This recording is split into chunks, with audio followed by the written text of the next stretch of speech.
My name is Sherry. I'm 34. And last month I watched my younger brother walk onto a stage and get handed $50 million, a brand new Tesla, and the keys to a mansion. Everyone clapped for him while I stood in the back, invisible. Then, out of nowhere, a stranger pressed an envelope into my hand, changing everything I thought I knew about my family. Tell me where you're watching from in the comments, and don't forget to subscribe for more stories on family drama, betrayal, and emotional courage. The first thing I remember from that afternoon wasn't the crowd cheering or the giant check my brother held up like he'd won the lottery. It was the sound of my own heartbeat, loud and uneven in my chest, as if it was trying to warn me, this moment will change everything. I was standing near the back of the community hall, clutching my purse like it was the only thing keeping me from falling apart. People filled every row of chairs, some standing along the walls, all facing the stage where my brother, Jacob, was basking in his spotlight.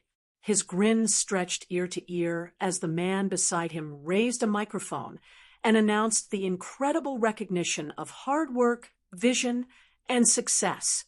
$50 million, a Tesla, a mansion. Those words hit me like stones. I swallowed hard, trying not to let the tears that were building escape. He was younger than me by 3 years, yet here he was being crowned the golden child in front of everyone we knew. I grew up with Jacob. We shared the same bedroom for years when money was tight, eating mac and cheese from a box most nights. Our dad used to work double shifts at the plant, and our mom clipped coupons like it was her second job. Jacob wasn't a bad kid. He was loud, cocky sometimes, but he was still my brother. That's why it cut so deep to see him living out a fairy tale, while I sat in the shadows, trying to make rent each month. The applause filled the room as Jacob lifted the oversized keys to his Tesla. They sparkled under the fluorescent lights, and the cameras caught every angle. My phone buzzed in my purse, friends sending me screenshots, texts that said things like, "Wow, your brother made it big, and Sherry, you must be so proud." Proud. I wasn't even sure what I felt. Jealousy, yes. Anger, definitely. But mostly confusion. How had this happened? Where had it all come from? I shifted on my feet, hoping the ceremony would end soon. That's when I felt a presence near me. Not someone clapping or cheering, someone still quiet. "Sherry," a voice said softly. I turned to see a man I didn't recognize. Mid-40s, maybe, worn-out jacket, rough hands, like someone who'd worked outside his whole life. His face carried the kind of tiredness you don't get from missing sleep, but from carrying burdens too long. "Yes," I asked, my voice cautious. He didn't smile, didn't even congratulate me for having such a successful brother. Instead, he slipped his hand into his coat pocket and pulled out a plain white envelope. He held it out like it was heavy, though it couldn't have weighed more than a few ounces. "This is for you," he said quietly. I blinked. "What is it?" "Answers." His eyes held mine for a moment, steady, serious. Then he pressed the envelope into my hand and walked away, disappearing into the crowd before I could ask another word. I looked down at it, my fingers tracing the seal. No writing, no markings, just an ordinary envelope. Yet it felt wrong, heavier than it should. My stomach turned, a quiet dread settling inside me. On stage, Jacob was laughing into the microphone, thanking sponsors, shaking hands. People rushed up to take photos with him. I slipped the envelope into my purse and stepped outside, the noise of the celebration fading behind me. The cool air hit my face, but it didn't clear my head. I stood on the steps of the hall, staring out at the parking lot filled with shiny cars, including the new Tesla waiting with a bow on top. That was my brother's now. Mine? I had a rusted pickup that coughed whenever I started it. I slid into the driver's seat, the envelope now burning in my lap. I should have opened it right there, but I couldn't bring myself to. My hands trembled. Part of me thought maybe it was just a mistake, some junk mail, or forgotten paperwork. But deep down, I knew it wasn't. I drove aimlessly for a while, the roads blurring as my mind replayed Jacob's smile, the applause, the stranger's eyes. I pulled into a quiet gas station, parked under the flickering light, and finally tore the envelope open. But that moment, what was inside, belongs to the next chapter of this story. All I knew then was this. My brother might have been untouchable on that stage, but the envelope in my hands promised that his perfect world had cracks. And for the first time in years, I felt like I had a way to touch it. The paper inside the envelope shook between my fingers, not because of the wind sneaking through the cracked window of my truck, but because my hands couldn't keep still. I pulled out the stack, unfolded the top page, and for a moment, I didn't understand what I was looking at.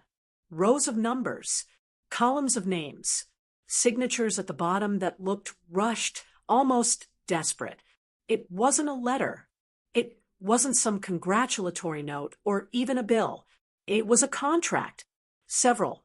In fact, each stapled sheet carried the weight of something I didn't yet understand. The first one made my stomach clench. A man's name I didn't recognize, followed by a figure that almost made me laugh out loud from shock. $220,000. Next to it, in neat print, the words unpaid balance. I flipped to the next. Another name. Another massive debt. Then another. And another. By the fourth page, the laughter turned to dread. These weren't random debts. They were connected. Every single one had Jacob's name scribbled at the bottom. His signature, his initials, his mark tying him to the kind of money no ordinary person could owe. I whispered to myself, "What did you do, Jacob?" My voice sounded foreign in the cramped silence of the truck. I pressed the stack against my steering wheel and leaned forward, resting my head against it. The papers smelled faintly of cigarettes and old ink. Whoever had handed them to me hadn't been lying. This wasn't junk. It was a trail, a roadmap of my brother's secrets. My phone buzzed in the cup holder. A message from a coworker. "Did you see the live stream? Your brother looked amazing." I almost threw the phone against the dashboard. Amazing. That's what people thought of him. To them, he was a rising star, a man who'd made it big. But I held the truth in my lap, and it was darker than anything I could have imagined. I shoved the papers back into the envelope and stared out at the dimly lit parking lot. A man in a hoodie pumped gas across from me, his music thumping through his car speakers.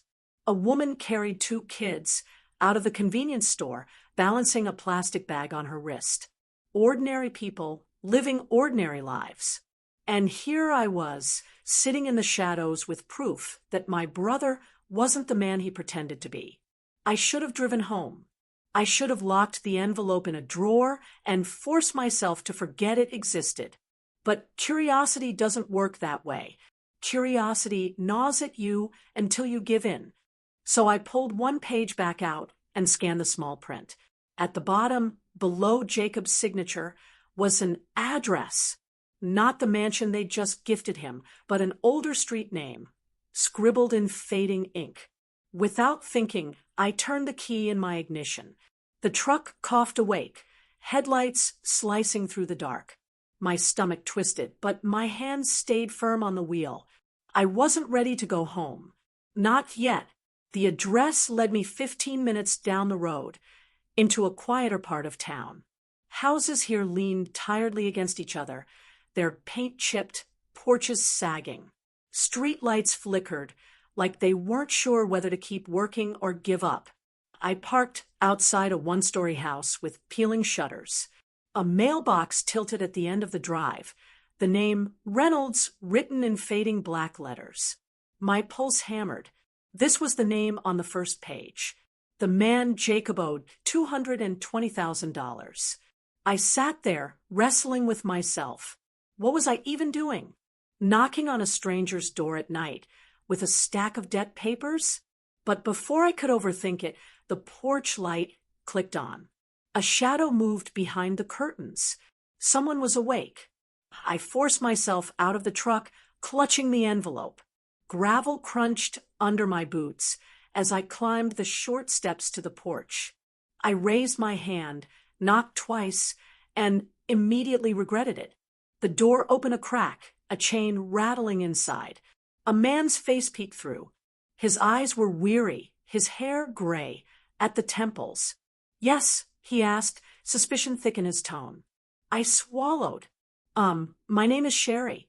I think we need to talk about Jacob." The door stayed half shut. His expression tightened. "Jacob? You mean your brother?" My breath caught. "You know who I am?" He nodded slowly, bitterness creeping into his eyes. "Everyone knows who you are. The one left behind." Heat rose to my cheeks, not just from his words, but from how true they felt. I didn't argue. I just held out the envelope. "I have these papers. They've got your name on them." The man hesitated, then unhooked the chain and opened the door wider. He waved me inside. The living room smelled faintly of coffee gone cold. A recliner sat near the window, surrounded by stacks of unopened mail. He took the papers from me, flipping through them with practiced eyes. When he got to the page with his name, he gave a hollow laugh. "Yeah," he muttered. "That's me. That's my debt. Or rather, the debt he left me with." I frowned. "What do you mean?" He looked up, his jaw clenched. "Your brother promised to invest in my business.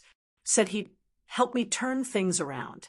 Instead, he walked away with every dime I had and left me drowning. The contract was supposed to protect me, but guess what? It didn't." I sank onto the edge of the couch, my throat dry. "So he stole from you?" The man's eyes narrowed. "Stole, cheated, call it what you want. All I know is I lost my retirement, my savings, everything." And he walked off with his clean suit and fake smile. Now, they're handing him a mansion.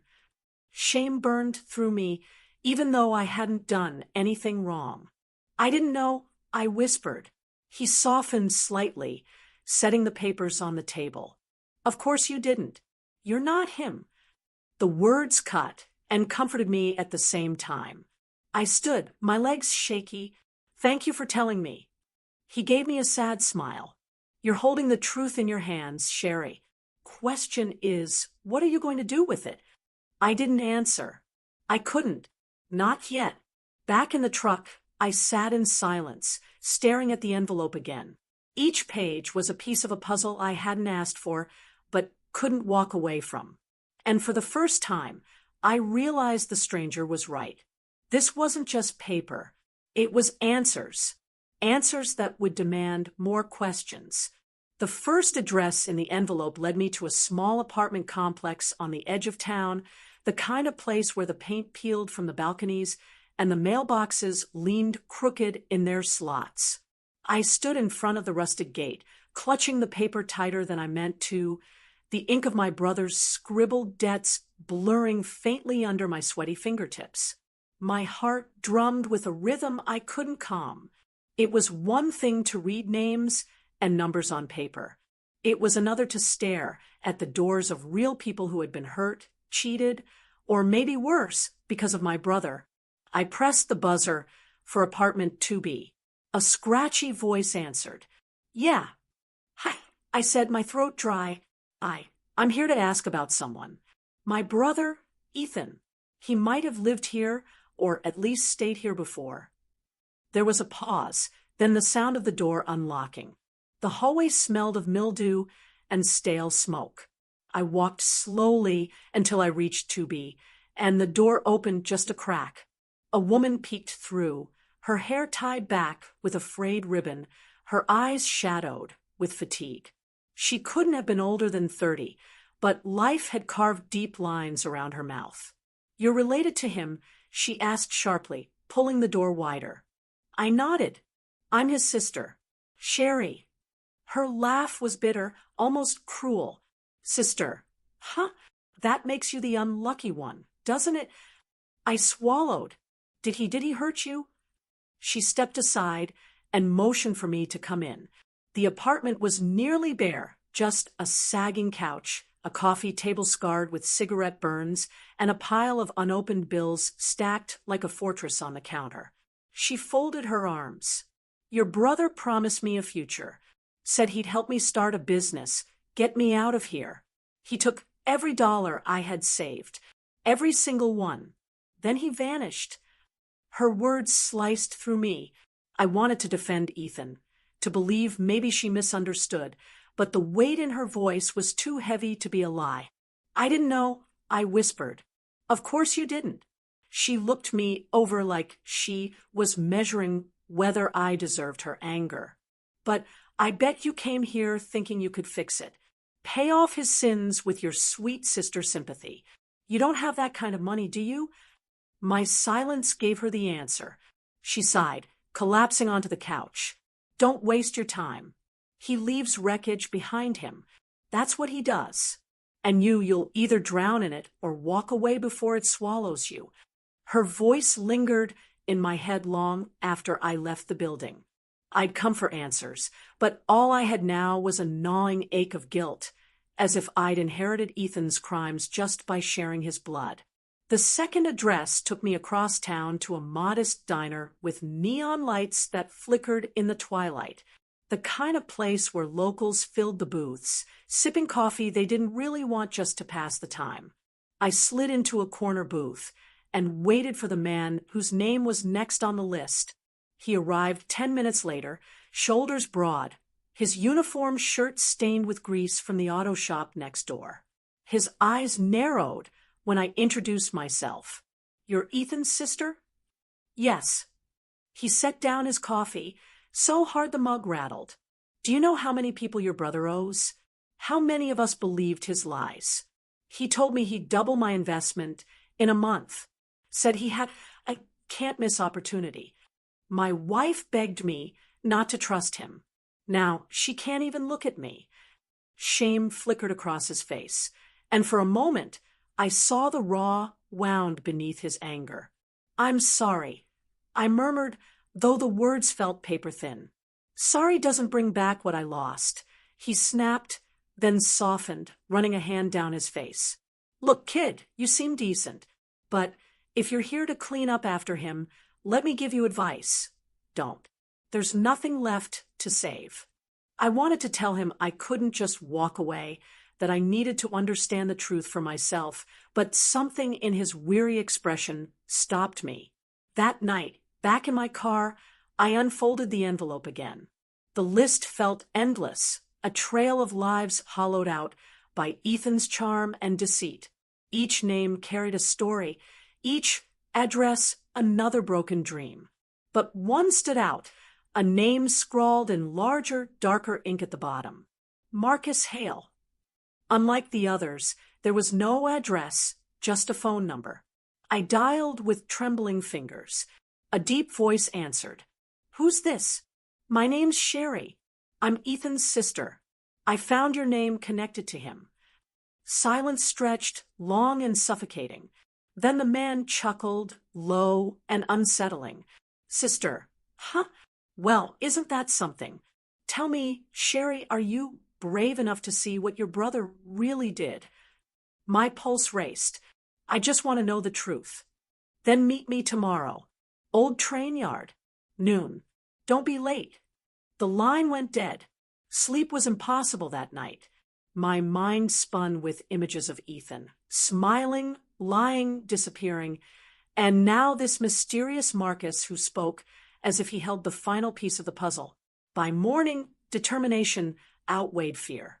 I drove to the train yard, its rusted tracks stretching into the distance like scars of a forgotten era. The air smelled of oil and dust, and the silence was heavy, broken only by the caw of distant crows. Marcus appeared from behind an abandoned rail car. He was tall, weathered, with eyes that had seen too much. His presence was intimidating, but there was no cruelty in his face, only a stern weight, like a man carrying too many ghosts. You wanted the truth, he said, stopping a few feet away. But truth's a heavy thing, sometimes heavier than lies. I forced myself to meet his gaze. I need to know.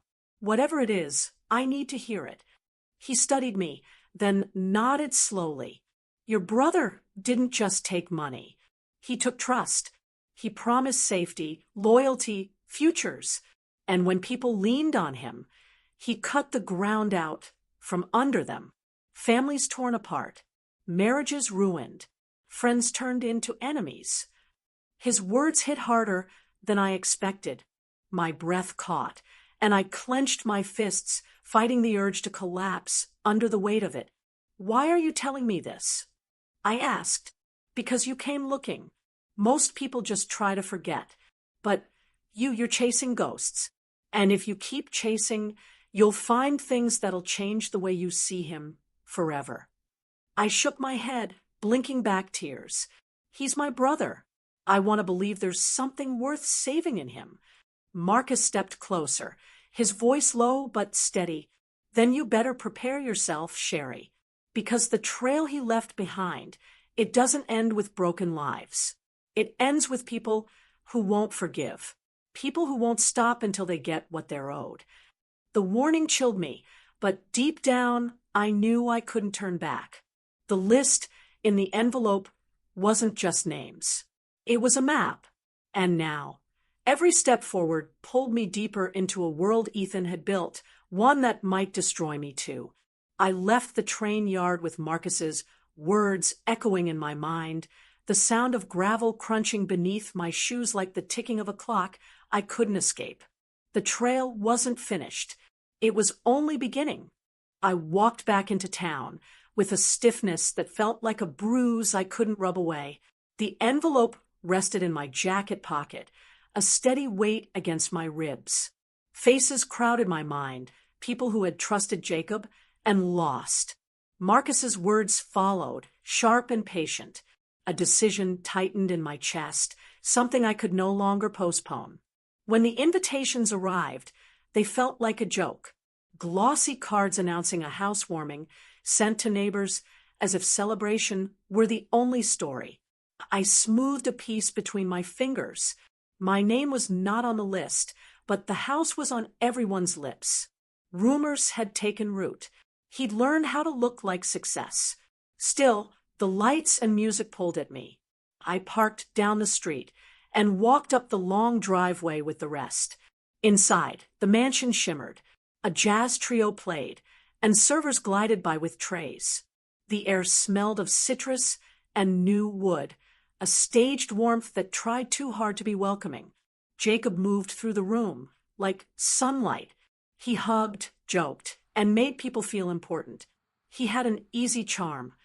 That had always been his tool. I stayed near a column, watching him work the room. Each smile he cast felt like salt in an open wound. Marcus stood in a small group by the bar, his stance tight. Our eyes met briefly, and he curled his lips in a small, patient nod. I slipped away to the staircase, landing where the noise muffled into a distant hum. The migration of guests left pockets of silence in the house, and I claimed one to breathe. The envelope burned in my pocket. I drew out a page and smoothed it on my knee. The ink seemed obscene here, among chandeliers and laughter. Names and numbers were ordinary on paper, but in my hands they had weight. Each line on the page was a life. Nice place, someone said behind me. I hadn't expected him. Jacob sat down beside me, as if the presence were casual. He wore the same easy smile, but when he saw the paper by my hand, that smile thinned a degree. Sherry. He sounded pleased, then puzzled. What are you doing here? Just visiting, I said, the words flat. Looks like you did well. He chuckled, a practice sound. We all did our part. His charm felt like a shield. I wanted to tear it away. People you promised to help, do you know where they are now? I asked, do you know what it's like to sign a paper that becomes a chain? His expression changed. For the first time since the awards, his confidence slipped. He looked toward the ballroom, then back. This isn't the place, Sherry. Not tonight. Then make it the place, I said. Tell them. Tell everyone why Marcus and the others are waiting at the train yard. Tell them why neighbors are struggling. A murmur from below lifted like wind. I hadn't sought an audience, but there it was, curious eyes, polite smiles faltering into attention. Jacob's jaw tightened. He gripped my wrist. "Please," he said. "Not here." "Why not?" I pressed. "You enjoy the praise. Can you also take the questions?" He breathed out, as if weighing his choices. "I can explain," he began. The words sounded small in the chandelier glow. "Then explain," I said louder. "Tell them why you signed those contracts. Tell them why you walked away." People glanced up the stairs. Some faces shifted, curiosity turning toward concern. A neighbor called his name from near the table. The room's hum became a sharper buzz. Jacob's mouth opened and closed. "I thought it would work," he admitted finally. "I made deals. Some failed.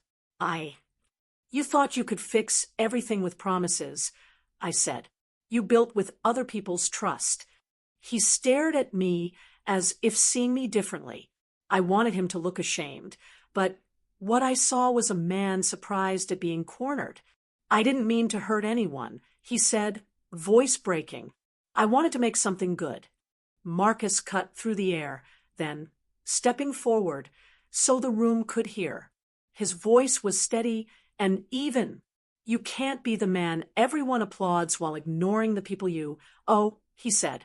Around him, several faces from the list drifted into sight, people who had once believed and now wanted answers.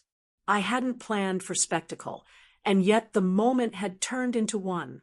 The confrontation felt raw and imperfect. No legal script, no tidy resolution, just real people confronting a man they thought they knew. Jacob's skin lost color. The smooth talk didn't save him now. He looked smaller, ordinary, like someone who had miscalculated and now understood the cost. "Sherry," he begged, "this isn't the time. There are things you don't understand." "Then tell me," I said, "now, before pity or party covers the truth again." He looked at the crowd, the faces of neighbors and colleagues who had given him praise. Then he met my eyes and sighed, the sound of surrender or acceptance. "I'll talk," he said. The air shifted. Conversations dropped to whispers. Some guests shuffled, uncomfortable. Others leaned forward, hungry for confession. I watched him, waiting for the first honest line, ready to hear the truth that the envelope had begun to reveal. He inhaled, then started to speak in a voice that trembled between apology and explanation. He admitted to arranging investments that went bad and to taking money meant for others. He tried to blame timing, bad luck, decisions made to protect a dream. The words came with stutters and stumbles, and sometimes they rang true, but they couldn't mend the texture of the lives he had frayed. As he talked, the reaction in the room changed from surprise to quiet anger. Faces that had smiled minutes before crumpled with betrayal. A woman near the buffet pressed her palm to her mouth. A man I recognized from the envelope crossed his arms and met Jacob with an expression that wanted more than words. It wanted restitution. My voice had started the fire, but the crowd fanned it. People demanded answers in ways words couldn't fully satisfy. I felt both guilty and vindicated. The truth was unleashed, messy and public. For the first time, Jacob's new life had to face the people his choices had harmed. When he finished, a heavy silence settled. Jacob's shoulders slumped. He looked alone, though throngs still circled him. Then a hand rose in the back. An older neighbor, a woman who'd known our family before any of these transactions. Her voice trembled, but she was steady. "How do you expect us to trust you now?" she asked. "How do you fix what you broke?" There was no easy answer. Jacob offered apologies that sounded thin in the cavern of the room. Promises floated into the air like feathers, pretty but fragile. People wanted action, not phrases. I felt something loosen inside me, as if a clenched fist had opened. The confrontation had cut through a sheen of pretense. In its place, there was a rawness that would not be smoothed over by parties or checks. Marcus stayed nearby, his presence both warning and witness. Around him, the list of names in the envelope seemed to come alive, each person a mirror reflecting what had happened.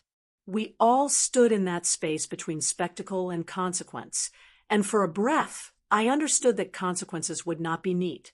The night began to break apart into clusters. Some people left, shaken. Others stayed to question, to offer what help they could, to demand steps. Jacob remained at the center, smaller and more ordinary than his new keys and house had promised. The party had dissolved into something different, a reckoning disguised as small talk. I descended the stairs feeling both exhausted and oddly clear. The envelope in my bag felt less like a weapon and more like a ledger of truth. The confrontation had begun, as messy and human as any honest moment could be. The rest would depend on choices, his and ours. The night would demand reckoning. The party had splintered into uneasy fragments, guests filing out in hushed groups, their voices clipped and unsettled. Laughter no longer filled the grand hall. Instead, it carried an echo of shame, a heavy reminder that trust was fragile and truth could cut through gold-plated walls. I lingered near the entrance, watching as Jacob slumped against the staircase banister, his once polished aura drained into silence. For years, I had imagined revenge as something sharp and dramatic, a blow that would strip him of his money, his house, his car. Yet standing there, watching his reputation dissolve like sugar in water, I realized it was never about those things. It was about seeing him stripped of the mask he'd worn, forced to face the people he had wronged. When I stepped outside, the cool night air carried me into a quiet stillness that felt heavier than the crowd's judgment. My breath came in sharp pulls as I leaned against my old truck. The mansion's lights glared behind me, but in the distance, neighbors whispered, shook their heads, and shuffled away. That was the start of his downfall, not losing the money, but losing the shield of admiration. I returned home that night, with the envelope tucked back into my bag. For the first time since receiving it, it no longer felt like a burden. Instead, it was a record, a testament to what had been uncovered. I placed it in the top drawer of my dresser, slid the wood shut, and sat on the edge of my bed. The house was quiet, but my head buzzed with everything that had unfolded. Sleep didn't come easy. I lay awake, staring at the ceiling fan circling lazily above, replaying Jacob's trembling voice, the broken gasps of neighbors, the cold crack in Marcus's tone. Justice hadn't come through courts or police or headlines. It came through truth, whispered loudly enough to tear apart his performance. By morning, news had spread faster than I expected. At the corner store, two women whispered by the coffee rack. "Did you hear what happened at Jacob's party?" One asked. "They say he owes half the town." The other murmured. They didn't notice me, but their words carried like static. At the diner, a group of regulars leaned close at the counter. A man with all that money and still built on lies, the cook muttered as he slid plates of eggs onto the counter. Can't even look at him the same. Everywhere I turned, Jacob's name was no longer wrapped in praise. It had become a cautionary tale, a story neighbors would pass down like a warning. Don't trust the shine without seeing the cracks. I expected him to come to me, and he did 3 days later. I heard his car before I saw him, the quiet purr of the Tesla as it pulled against the curb. He stepped out wearing dark sunglasses, though the sky was cloudy. He looked smaller, his posture bent, as if the weight of his mansion pressed on his shoulders instead of elevating him. He didn't knock right away. He stood on the porch, staring at the peeling paint on my front door. When I opened it, he took the glasses off, revealing eyes rimmed in red. "Sherry," he began softly, "you destroyed me." I crossed my arms. "I didn't destroy you. I revealed you." He flinched, his lips twitching as if words fought to surface but refused. Finally, he sighed. I thought, if I could make it big enough, maybe all the mistakes would disappear. Money covers everything, doesn't it? Not character. I replied. Not trust. For a moment, he seemed like the boy I remembered before the suits, before the cameras, before the promises. A boy who had dreamed big, but feared being ordinary. I don't know what to do now, he admitted. That's your path to figure out. I said, you owe them more than words. He looked down at his hands, nodding slightly, but I knew apology alone couldn't rebuild what he had broken. Days turned into weeks. The mansion became less a symbol of success and more a reminder of betrayal. The yard grew unkempt, weeds curling against the stone path. The neighbors who once waved now avoided eye contact. Invitations stopped arriving in his mailbox. His Tesla sat in the driveway like a toy no one wanted anymore. Meanwhile, my life stayed the same. My old truck, my small home, my steady job at the library. Yet everywhere I went, people treated me differently. Quiet nods, subtle thanks, words of respect that slipped into conversations. It wasn't wealth, but it was something deeper, an acknowledgement that I had carried a truth when it would have been easier to stay silent. One afternoon, I drove past the grocery store and saw Marcus talking to a group of people outside. He spotted me and lifted his hand in a short wave. I pulled over. You did more than you realize, he said as I stepped out. It wasn't just about Jacob. You gave people their voice back. I don't feel like a hero, I confessed. I just couldn't let it sit inside me. That's what makes it real, Marcus replied. Revenge isn't always about taking. Sometimes it's about giving back what someone tried to bury. As weeks wore on, Jacob stopped appearing in public. Some said he rarely left the mansion. Others said collectors were circling again, knocking on doors at night, demanding the debts he once pushed onto others. I didn't ask for details. Whatever storm he faced was his alone to weather. I sat on my porch one evening, sipping coffee from a chipped mug, watching the sun sink behind the rooftops. Children rode bicycles down the street. A dog barked 2 houses away. The world moved on, steady and familiar. And for the first time, I didn't feel overshadowed. I didn't feel like the invisible sibling in someone else's story. I had my own story now, one built not on money or cars or houses, but on truth spoken at the right time. Revenge without riches was quieter than I had imagined, but it was also stronger. Jacob still had his millions, his Tesla, his mansion, yet none of it mattered anymore. He lived surrounded by walls, but stripped of trust, a man wealthy in numbers but bankrupt in respect. And me, I carried no fortune, no luxury, but something he could never buy, peace. The final blow wasn't in the envelope or in the confrontation or in the whispers of neighbors. It was in the silence afterward, the kind of silence that tells you the world has seen someone for who they really are and will never see them the same way again. I closed my eyes, breathing in the night air. My story wasn't glamorous, but it was mine. And as the porch light flickered on, I understood something I hadn't before.